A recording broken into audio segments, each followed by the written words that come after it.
Johnson Wax program with Fibber, McGee, and Molly.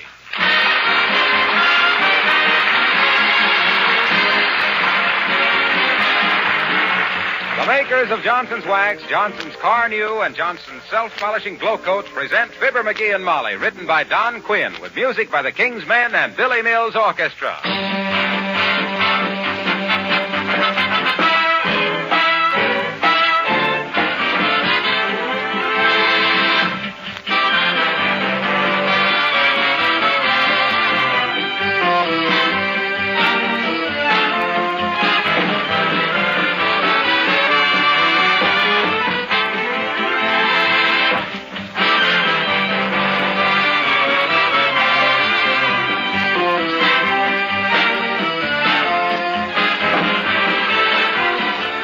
In this week before Christmas, there's probably more friendliness in the air than at any other time of the year.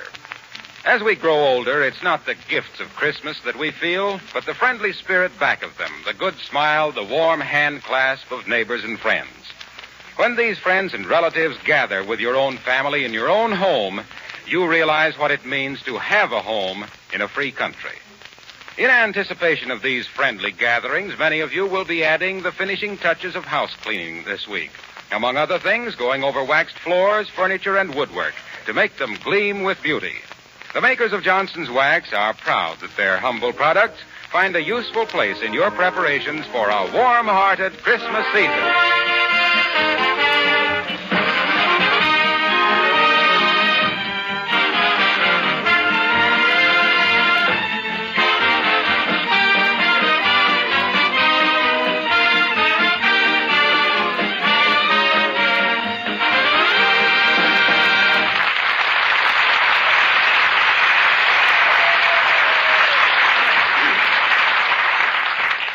Have you ever waited till the last minute to buy your Christmas tree, only to find that the dealers were all sold out? You have? Well, then maybe you can whip up a little throb of sympathy for Fibber, McGee, and Molly.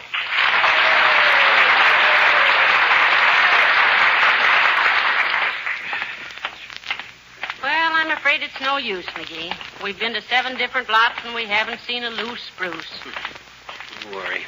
I'll get us a Christmas tree if I have to chop one off the courthouse lawn. Well, then I'll have to change my Christmas present for you. Huh? That war bond. I'll make it a bail bond. Yeah. Say, why on earth didn't you go buy a tree last week as I suggested? Because they were asking ridiculous prices, that's why.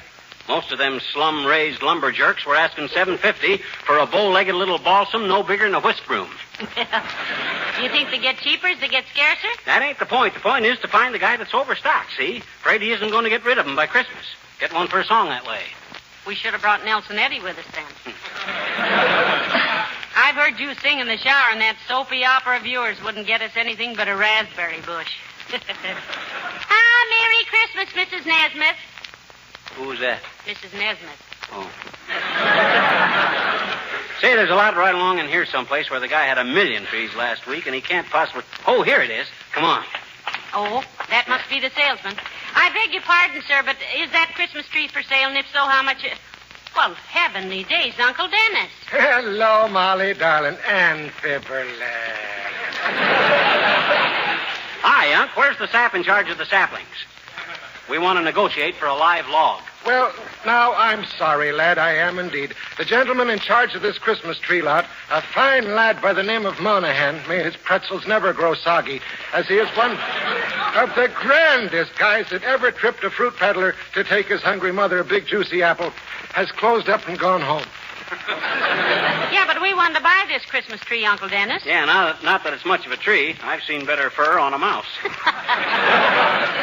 Well, now, isn't it a shameful thing that you should be too late and all like that? It was only 10 minutes ago, lad, by your very own wristwatch, which I happened to be wearing as it was lying about loose in your top dresser drawer, and I don't happen to have one myself.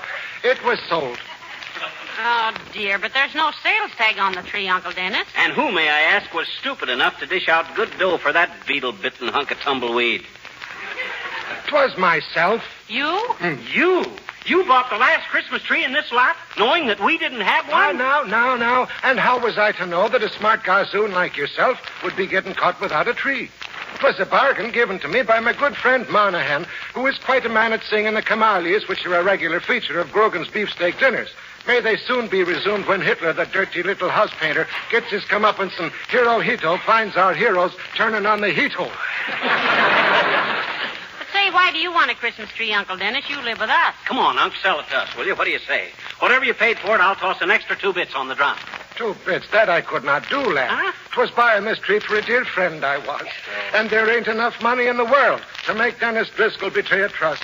And the very idea is enough to make my old father, may the little people keep his pipe lit for him, look down and say, would you think of making it $2 extra now? No, I wouldn't. That's ridiculous. Very well, you can't blame a man for trying to pick up a couple of bucks. A very Merry Christmas to you. Oh, turn on the tail because...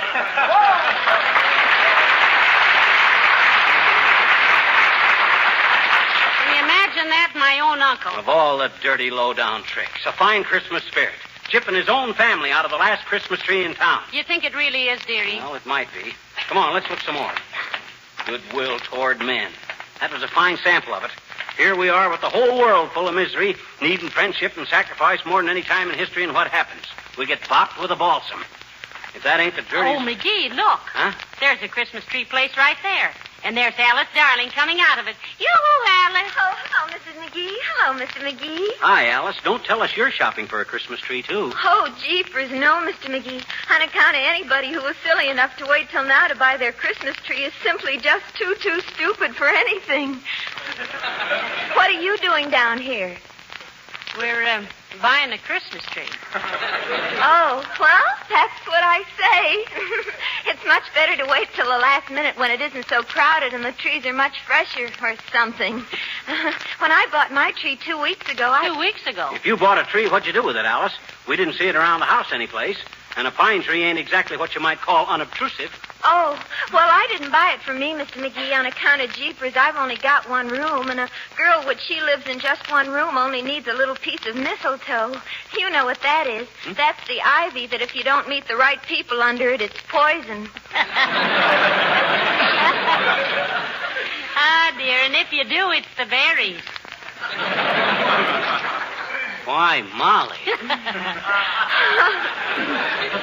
Oh, I just love Christmas time because that's when you can dash up to people and kiss them like it was a sudden impulse. And I've already made out a list of the sweetest men to have sudden impulses about.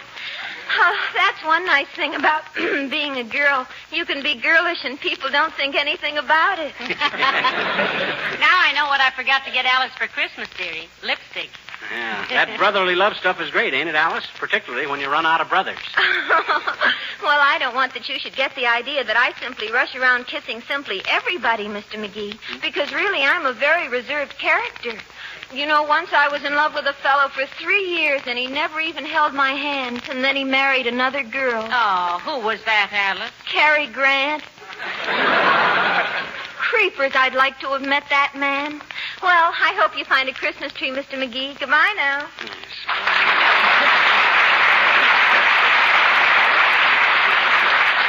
Well, shall we give it up, McGee? No, sir. I started out to get a Christmas tree, and by the curly cotton cover crop of a corner Kris Kringle, I'm going to get a Christmas tree.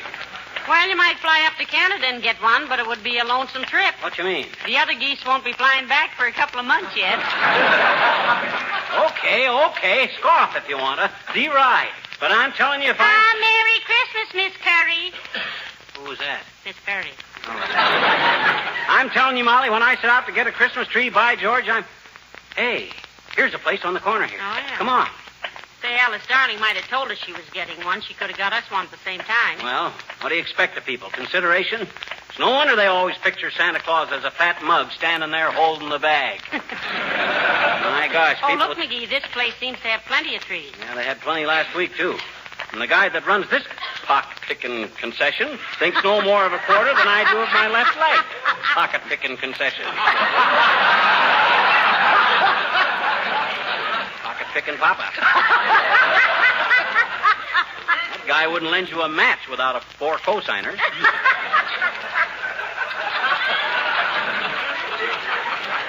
Hi, bud.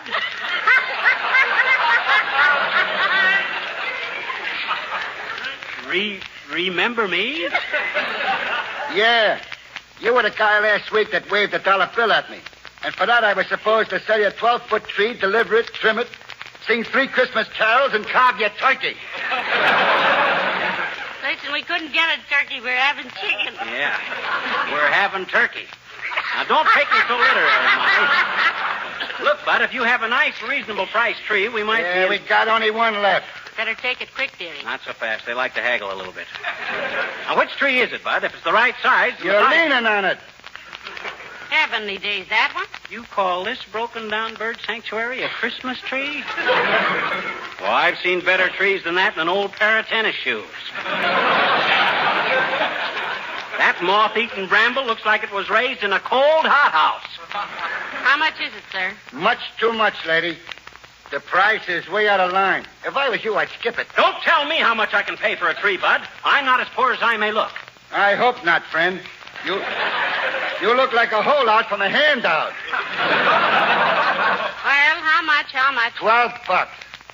$12 for that sad-looking cedar? Why, that cone carrier's got more broken branches than the Berlin Public Library. And look at those bare limbs. You could sure find a haystack in those needles. And besides, last week you only wanted $9 for the same tree. Well, last week the town was full of Christmas trees. And furthermore, Oh, hiya, Mr. Wilcox. Hello there, Louie. How are you, Molly? Hiya, Fibber. Hello, Mr. Wilcox. Hi, Junior. What you looking so happy about? Who, me? No, I don't know. Just the old Christmas feeling, I guess. I love this time of year, don't you? No, I guess everybody does, Mr. Wilcox. Got your Christmas window shopping all done? Just about. And I suppose the presents are all piled up at your house. We stack 'em on the piano, Junior. Yeah, and from the looks of the Christmas tree situation, that's where they're going to stay, too. Yeah. Oh, so what? It won't hurt anything. Not when anyone keeps the piano and woodwork and lampshades and windowsills and everything protected from scratching and holiday wear and tear like you do with Johnson's wax. Oh, it's nothing. You think it's nice, Junior? You think it's nice to be so commercial about Johnson's wax on a holiday like Christmas? You think that's very couth? This, pal, is Tuesday. Christmas is Saturday. And on Saturday, I say nothing about Johnson's wax. I merely say things like, thank you. And, gee, that's wonderful, but you shouldn't have done it. And, very little ice in mine, and stuff like that. Well, personally, we've been so upset trying to get a Christmas tree, Mr. Wilcox, that we haven't... Excuse me, Molly. Hey, Louie, how much is this tree here? $12, Mr. Wilcox. It ain't worth it, frankly, but it's the last one I got. I'll take it. Here's 15, and wish yourself a Merry Christmas with the rest of it. For $3, I can wish myself 6 Merry Christmases. Thanks, Mr. Wilcox. Hey, wait a minute. I was dickering for that tree myself, Wilcox. Now, looky here, Louie. To you, friend, the name is Mr. Zambowski. And we can't do no business. The tree is sold. You see, Mr. Wilcox, we were... Gee, I wouldn't have had this happen for anything in the world, folks, if I'd only known you wanted it. I thought you were merely friends of Louie here. He should live so long. They say a man can't have too many friends, but in your case, Bud, it would be too many. Now, look, Wilcox, we haven't got a Christmas tree, and we were merely trying to decide about this. Believe me, pal, believe me, I'm terribly sorry. Oh, to think that I should walk in and grab it right out from under your nose. Oh, gee whiz. I ought to be ashamed of myself. Okay. I'll take it with me, Louie. Well, I'll see you later, kids. To think that I should pull a shabby trick like that on my best friend. Well,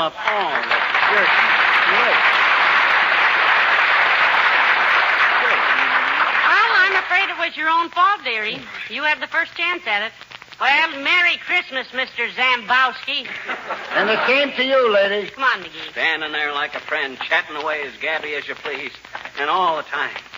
Oh, this hurts. Oh, heavenly days. We don't have to have a tree, you know. Lots of people don't. It ain't not having a tree that bothers me. It's the way my friends and relatives undercut and chisel on me. Uncle Dennis, Alice Darling, Harlow Wilcox. Christmas spirit. Where is it? And here when I had a chance to get a beautiful big tree. That isn't what you told the man it was. Oh, my gosh, you can't have any fun dickering with guys if you tell them how beautiful their merchandise is. First make a man ashamed to ask the price he's asking, see? And then when you get McGee, into... I think... Oh, Merry Christmas, Mr. Kramer. Who's that? Mr. Kramer. What were you saying? I was about to say that I think the grocery store's about our last chance to get a tree. Might as well look. Just a few doors down, you know. Oh, my gosh, I never thought of that. Come on. I'm not so sure about buying a tree at the grocery either.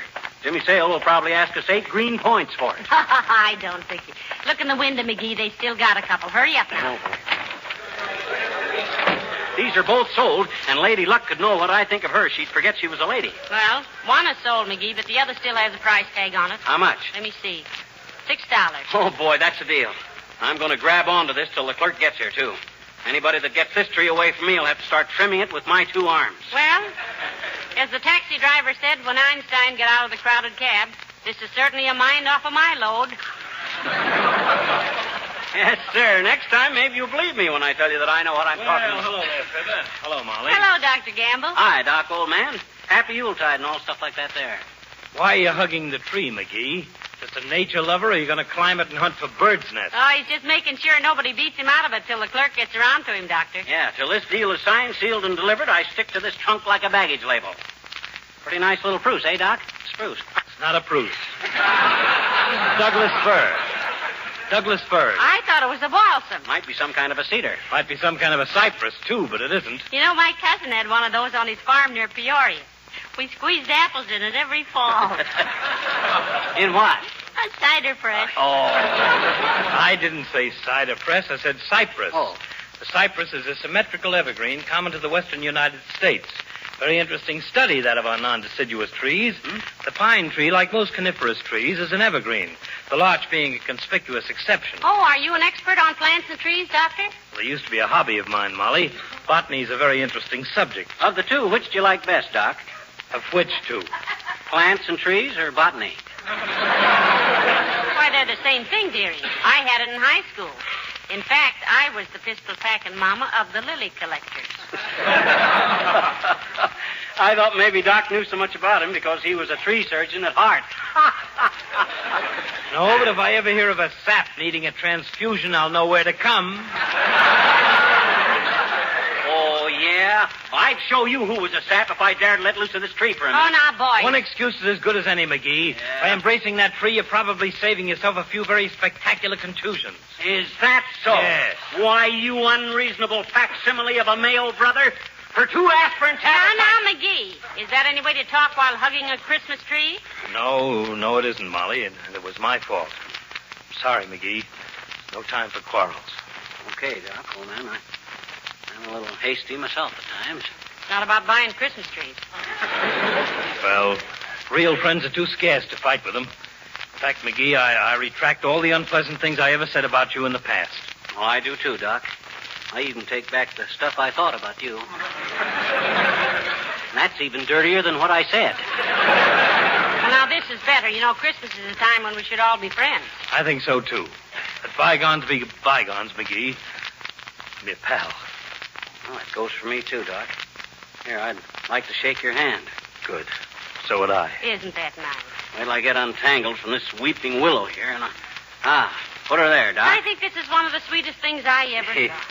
All right, Doc, let go of my hand. Now, wait a minute. Hey, Joe! Yes, Doctor? Hey, put that Christmas tree in my car, will you? What? Hey, wait a minute. What the... Now, look, Doc, Pay for it the next time you come along. Doggone it, Doc, let go of my hand, will you? You double-crossing double... Doc Gamble, come back here with that Christmas tree or I'll...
Cheer up, McGee. Heavenly Days, it isn't a Christmas tree that makes Christmas, you know. Yeah, I know. It's the Christmas spirit. Christmas spirit, blah. All I've seen of it today... Merry Christmas, Mr. Crockett. Who was that? John Crockett from Washington. Oh, what was I saying? Oh, yeah. Here it is, the season where everybody is supposed to love everybody, so what do? They go around grabbing Christmas trees out of people's hands. The timber thieves. The first guy that says Merry Christmas to me, I'm going to hang up my sock right on his chin. Merry Christmas, Bud. Same to you. Thanks. Who was that? Search me, but I got as much right to holler at people on the street as you have.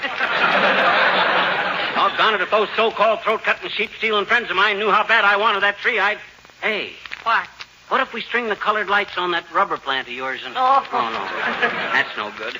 Doggone it, I trust people too much. But not now. Take a good look at your husband, Mrs. McGee. You recognize him? Why shouldn't I? Because he just had his faith lifted, that's why. From now on, little Fibber's going to go along looking after little Fibber. Period. As long as everybody is throwing the love your fellow man stuff overboard, I might just as well... Hi, Mr. McGee. Hi, Miss McGee. Merry Christmas. Oh, hi, little girl. And if you must yammer out those Yuletide wall mottos, sis, just say, a good December 25th to you. Or season's greetings, sir, or something like that. Skip the Merry Christmases as far as I'm concerned. Yes, he's a little disappointed. He'll get over it, though. Yeah, I'll get over this like Dan McGrew got over his lead poisoning. Sis, I'm glad I saw you while you were still young. If you still believe in this... Hey, mister. Huh? Look up on your front porch. What do you mean, look up on our front porch? Why, McGee, look, the porch is full of Christmas trees. Why, what in the... I've just been reading the tags on them, mister. Huh? There's one from Dr. Gamble and one from Mr. Wilcox and Alice Darling and one from Billy Mills, I betcha, and one from Uncle Dennis and Oh, one... my gosh, you mean they were all buying them trees for us? Well, I never thought... Well, gee whiz, come on. Boy, oh, boy. Dear old... Merry Christmas! Oh, my heavenly days. Here's the king's men and everybody. McGee, get out the root beer. I'll get some cookies. Just a small root beer for me, McGee. I got to operate in the morning. McGee, can you close your mouth and pull in your eyeballs long enough to thank these people for the Christmas trees? Oh, no. Well, look, everybody, gee whiz, all I can say is, well, Merry Christmas. Yes, Same to you. Hey, Mr. McGee. What do you want, sis? Look, I got my whole gang here again. Kenny and Bud and Johnny and Reddy and Billy Mills and all the fellas, and we thought maybe it'd be nice to sing that same song we sang last Christmas. Well, sis, that's a wonderful idea. People have been writing in all year asking us to do that again. So here's The Night Before Christmas, as originally set to music by Ken Darby of the King's Men.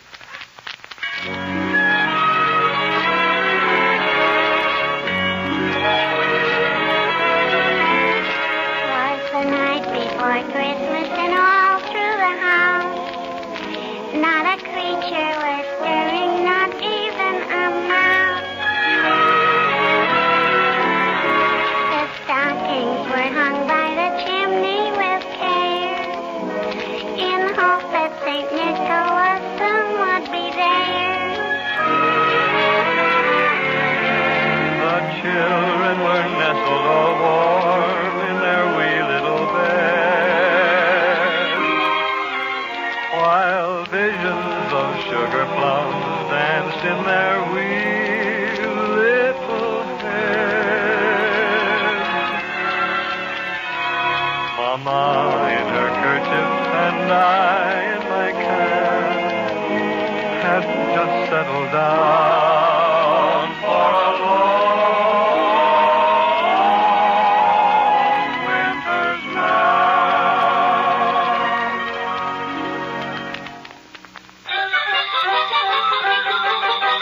Went out on the lawn, there arose such a clatter. I sprang from my bed to see what was the matter. Away to the window I flew like a flash, tore open the shutter, threw open the sash. Then, what to my wondering eye should appear but a miniature sleigh and a tiny reindeer. With a little old driver so lively and quick that I knew right away that it must be St. Nick.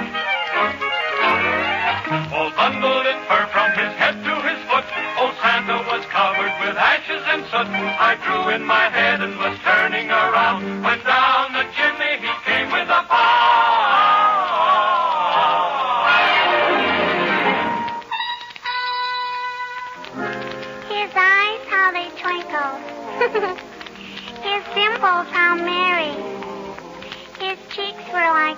this. His nose like a cherry.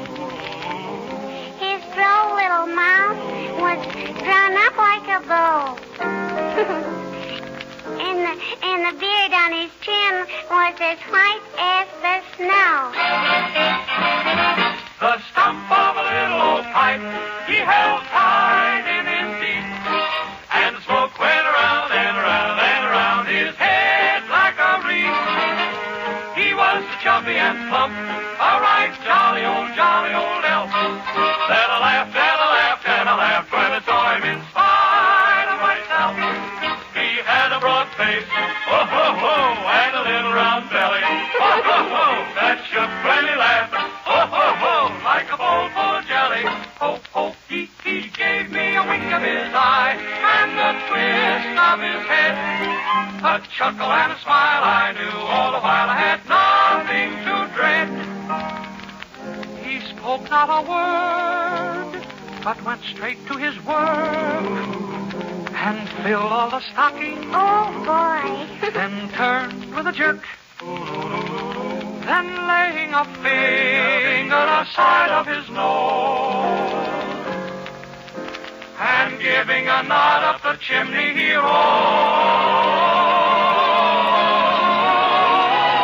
rose. He sprang to his sleigh, to his team gave a whistle, and away they all flew like the down of a thistle. But I heard him exclaim as he drove out of sight, Merry Christmas to all, and to all, good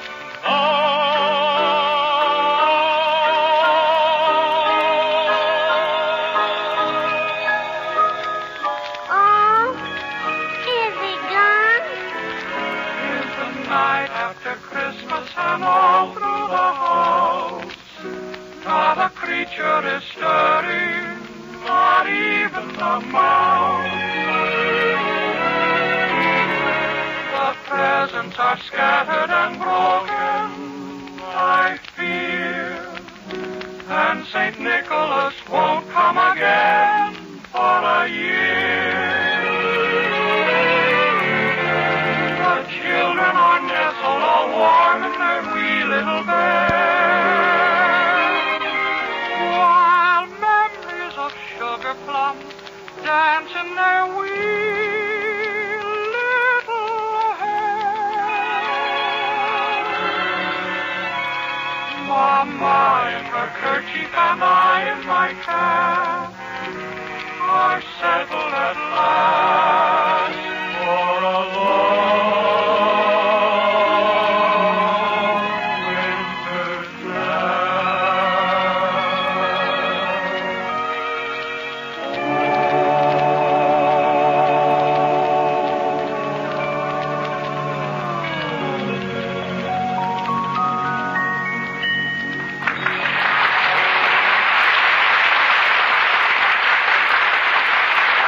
Ladies and gentlemen, most of you have brothers and fathers and sons, yes, and maybe daughters in the service, here and overseas. Yes, so when you write to them next, please tell them they have the sincere and heartfelt wishes for a speedy and safe return and a Merry Christmas from FIBBER, McGEE, and Molly. good night. Good night, all.